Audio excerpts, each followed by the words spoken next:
الحمد لله والصلاة والسلام على سيدنا محمد وعلى آله وأصحابه أجمعين.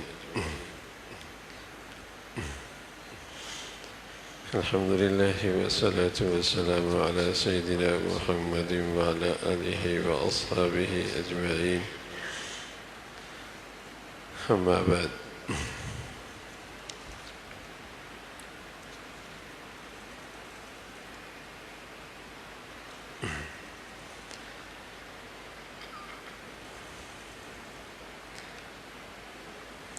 سطر کے متعلق بات چل رہی تھی کہ مرد کو ناف سے گھٹنوں کے نیچے تک بدن ڈھانپنا فرض ہے، مردوں سے بھی عورتوں سے بھی۔ یہ سطر ہے مرد کا، ناف سے گھٹنوں کے نیچے تک یہ حصہ ڈھانپنا ہر حال میں فرض ہے۔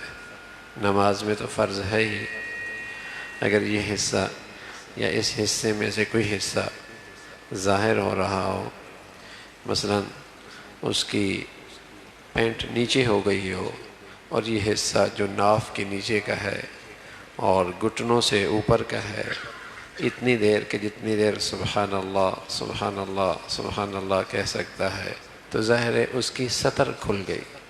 جب سطر کھل گئی تو اس کی نماز نہیں ہوئی۔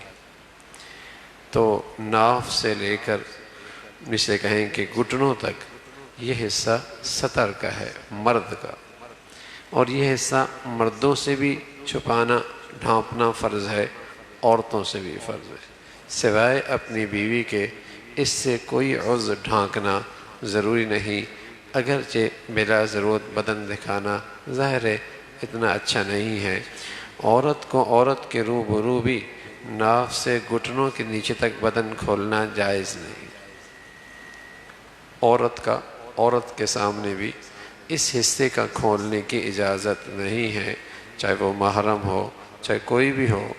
تو یہ حصہ علاج معالجہ الگ چیز ہے، وہ ایک عذر ہے، علاج معالجہ ہے، بیماری ہے، کسی عذر کی وجہ سے ہے، وہ ایک علیحدہ عذر کی بات ہے۔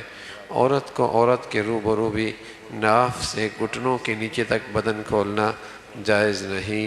اس سے یہ معلوم ہوا بعض عورتیں جو نہاتے وقت یا سوئمنگ کرتے وقت دوسری عورتوں کے روبرو ننگی بیٹھ جاتی ہیں، یہ حرام ہے، یہ حرام ہے۔ ظاہر ہے یہ حصہ ایسا ہے مرد کے سامنے بھی نہیں کھول سکتا، چاہے وہ سوئمنگ کر رہا ہو، چاہے وہ کھیل رہا ہو، اور چاہے کوئی اور مشغلے میں ہو، چاہے وہ ایکسرسائز کر رہا ہو۔ تو ظاہر ہے یہ حصہ ناف سے لے کر گھٹنوں تک اتنا چھپانا فرض ہے، یہ حصہ نہیں کھول سکتا اور اس کو کھولنا حرام ہے۔ عورت کو اپنے محرم شرعی کے روبرو ناف سے گھٹنوں تک اور کمر اور پیٹھ کھولنا حرام ہے، باقی سر، چہرہ، بازو، پنڈلی کھولنا گناہ نہیں، گو بعض اعضاء کا بلا ضرورت ظاہر کرنا مناسب نہیں۔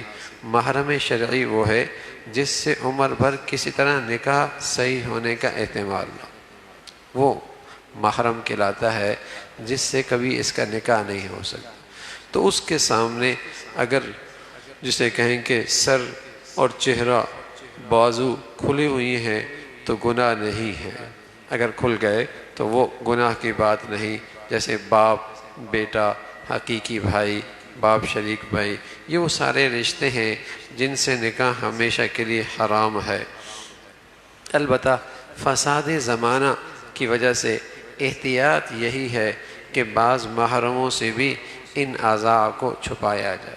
فساد زمانہ ہے، شر بہت ہے، اور دل و دماغ کے اندر برائی اور برائی کی خیالات بہت ہیں، جس قدر ان اعضاء کو چھپایا جائے احتیاط اسی میں ہے، اور احتیاط اور حفاظت اسی میں ہے۔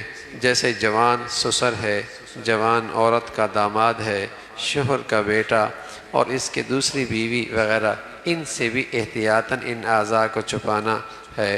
جو شرعاً نامحرم ہو اس کے روبرو سر، بازو، پنڈلی وغیرہ بھی کھولنا حرام ہے۔ ہاں اگر بہت ہی مجبوری، مثلا مشترکہ گھر ہونے کی وجہ سے کوئی رشتہ دار کثرت سے گھر میں آتا جاتا رہتا ہے اور گھر میں تنگی ہے، ہر وقت پردہ نبھا نہیں سکتا، ایسی حالت میں جائز ہے کہ اپنا چہرہ اور دونوں ہاتھ کلائی کے جوڑ تک، دونوں پاؤں ٹخنے کے نیچے تک کھلے رکھے، اس کے علاوہ کسی حصے کا کھولنا جائز نہیں۔ جو نامحرم ہے تو اس کے بروبرو اس کے سر، بازو اور پنڈلی وغیرہ بھی کھولنا حرام ہے۔ جو نامحرم ہے اس کے سامنے سر، بازو، پنڈلی وغیرہ کھولنا حرام ہے۔ اب دیکھو نا، سر کیسے کھلا ہوتا ہے اسکول میں، کالج میں، یونیورسٹی میں، ٹیوشن سینٹر میں، بازار میں، تقریبات میں، بلکہ فرض سمجھتے ہیں سر کھول کے غیروں کا استقبال کرنا استقبالیہ پر، بلکہ ضروری سمجھتے ہیں کہ اس موقع پہ تو کھولنا ہی ضروری ہے، ورنہ تو استقبال اچھی طریقے سے نہیں ہوگا تقریبات کے اندر۔ تو اس صورت میں حرام کا ارتکاب کرتے ہیں، اور جب کھلے حرام اللہ کی نافرمانی ہوگی تو پھر جو کچھ اللہ کی طرف سے تنبیہ اور سزا آ رہی ہے، سچ ہے وہ تھوڑی ہے۔ جس قدر گناہوں کی کثرت ہے اور جس قدر بے حیائی کے فتنے ہیں، اس پر اللہ کی طرف سے جتنی پکڑ ہے یہ بھی تھوڑی ہے۔ یہ تو اللہ رب العزت کا درگزر کرنے کا معاملہ ہے۔ جو شرعاً نامحرم ہو، ان کے روبرو سر بھی کھلا ہوتا ہے، بازو بھی کھلے ہوتے ہیں، اور پنڈلی بھی کھلی ہوتی ہے۔ اب نئی آنے والی سلواریں وہ ٹخنوں نیچے تک نہیں ہوتی، بلکہ پنڈلی کھلی ہوئی ہوتی ہے، اور ان کے سامنے یہ کھولنا حرام ہے۔ اور ظاہر ہے جتنے مرد دیکھتے ہیں اور جتنے عورت دکھانے کا باعث بنتی ہے، سب کا وبال پڑتا ہے اور سب کی نحوست اس پہ ہوتی ہے۔ تو اگر بہت ہی مجبوری، ہاں اگر گھر میں دو بھائی ہیں اور دونوں بھائیوں کی بیویاں ہیں اور ایک ہی گھر میں رہتے ہیں اور گھر میں تنگی ہے اور دوسرے گھر کے اندر رہنا ممکن نہیں ہے، تو اس صورت کے اندر یہ ہے کہ چہرہ کھلا ہوا ہو، ہاتھ کھلی ہوئی ہوں، لیکن بغیر کسی وجہ سے، جسے کہیں کہ مزاح کرنا اور جسے کہیں کہ خلوت اختیار کرنا یا تنہائی اختیار کرنا، وہ جائز نہیں ہے اور وہ غلط ہے۔ البتہ اس مجبوری کی وجہ سے چہرہ کھلے رہنا اور ہاتھوں کا کھلا رہنا، اس میں کوئی حرج نہیں ہے، شریعت نے اس کی اجازت دی ہے۔ بس ایسی عورتوں کو لازم ہے کہ سر کو خوب ڈھانکیں، کرتا بڑی آستین کا پہنے، کلائی اور ٹخنے نہ کھلنے پائیں۔ چہرہ کھلا ہوا ہے، ایک گھر ہے، ہر وقت چہرے کا ڈھانپنا اس گھر میں مشکل ہے، تو اس کی شریعت نے اجازت دی ہے۔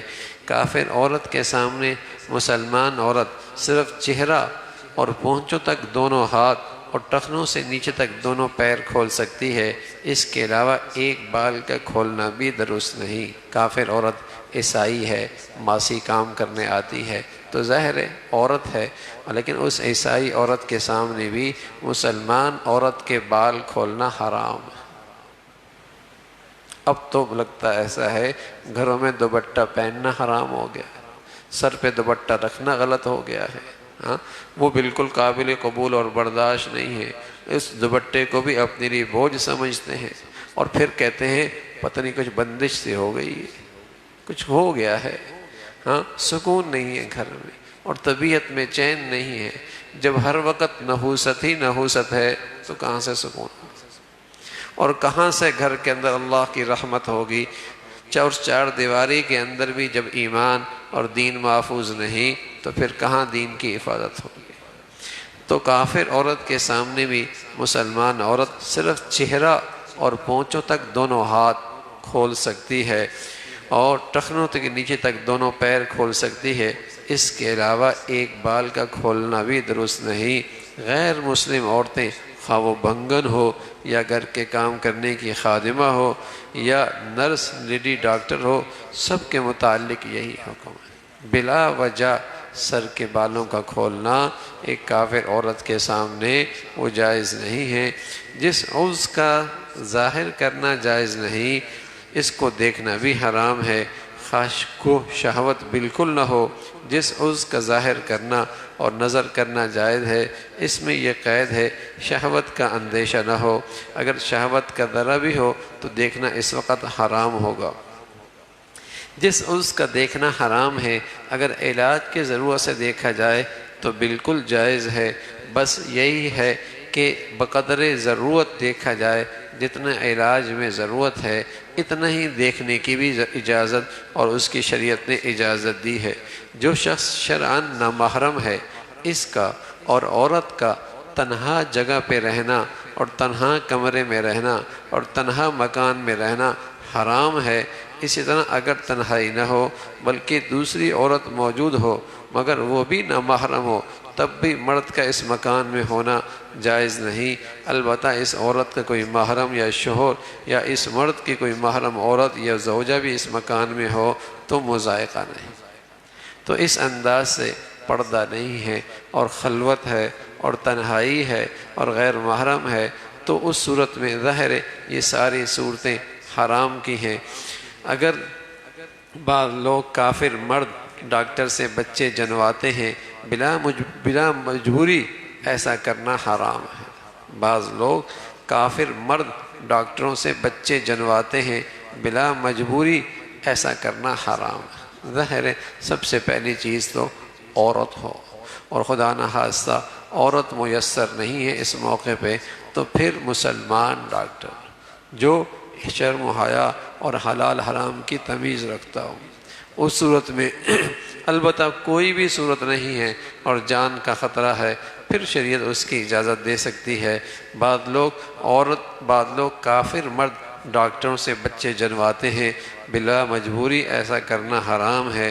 اول تو مسلمان عورت کو اختیار کیا جائے، کوئی عورت مل جائے، مسلمان مل جائے، اگر وہ نہ ہو تو کافر عورت کو اختیار کیا جائے، اور اگر کسی مرد ڈاکٹر کی ضرورت آ ہی پڑے تو مسلمان ڈاکٹر کو اختیار کیا جائے، وہ بھی نہ ہو تو بعد میں کافر مرد کے ڈاکٹر کی طرف رجوع کیا جائے، نہ کہ پہلی قدم میں کافر مرد کی طرف چلے جائے۔ یہ تو چوتھی صورت ہے، عورت اختیار کی جائے، مسلمان اختیار کی جائے، مسلمان نہ ہو تو کافر عورت اختیار کی جائے، اگر وہ بھی نہ ہو پھر مسلمان ڈاکٹر کی طرف رجوع کیا جائے، اور آخری صورت ہے جو بحالت انتہائی مجبوری ہے، پھر کافر ڈاکٹر ہے۔